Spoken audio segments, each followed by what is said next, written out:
2:4. And it simply says, these are the generations of the heavens and of the earth. And up to this point, it's always been heavens and earth. When they were created in the day that Yahweh Elohim made the earth and the heaven. Immediately after this, it talks about the mist coming up from the ground, there not being a man to till the ground, so he forms the atom. 3 verses later. The day he formed the earth and the heaven. In other words, the earth and the heavens is referring to us. We then consider that it is our reasonable service to Elohim, or what it is that is our reasonable service to Elohim, what it is that it requires. And we work to dedicate ourselves to that.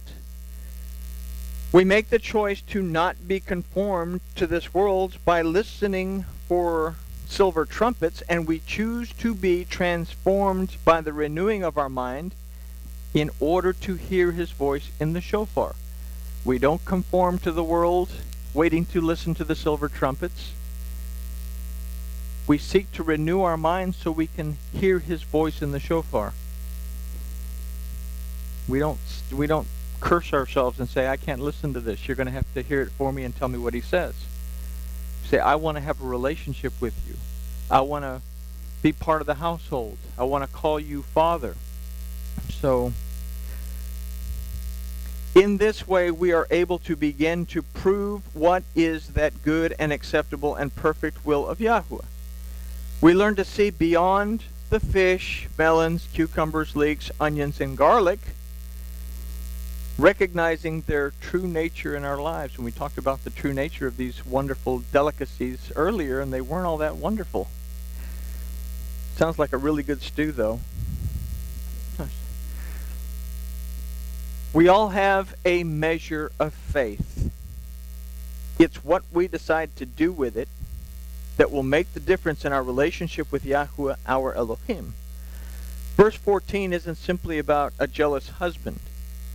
It's telling us to look at ourselves and consider what aspects in our lives we need to change in order to truly cross over into the real relationship with our Elohim.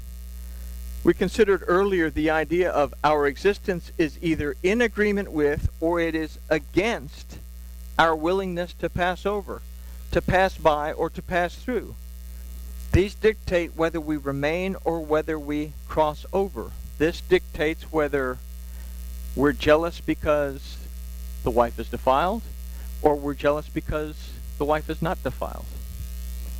We are envious and jealous because we want to fix something that's defiled, and we're passionate and enthusiastic because it's not. Does that make sense? I hope, kind of, sort of, maybe.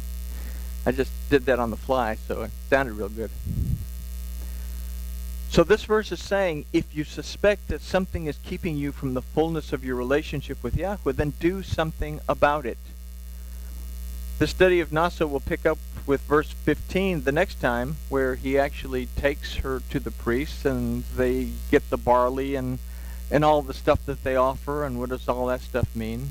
So, picks up with verse 15 next time, which will give us some tools that we need to make the change. Until then, remember the words of Paul at 2 Timothy, and this is 2:15 and 16, from the Hebrew that says, live, exist, to show yourself approved unto Yahweh, a workman that needs not be ashamed, rightly handling, more than just dividing, but rightly handling the word of truth.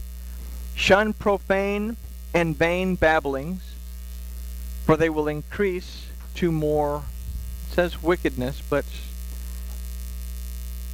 it'll increase to more not celebrating the way you should celebrate, putting your religion off in a different direction.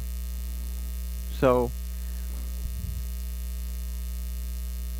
it's a little bit deeper than simply a wife caught in adultery, but it's teaching us something important about who we are, what we need to do, and the relationship that we have between Ish, the physical side, and Isha, our spiritual side, that we need to adjust in order for us to have that real relationship with Elohim. Not just opening the Bible and reading a bunch of stories and hoping for the best. But with that having been said, we'll say grooviness has been achieved.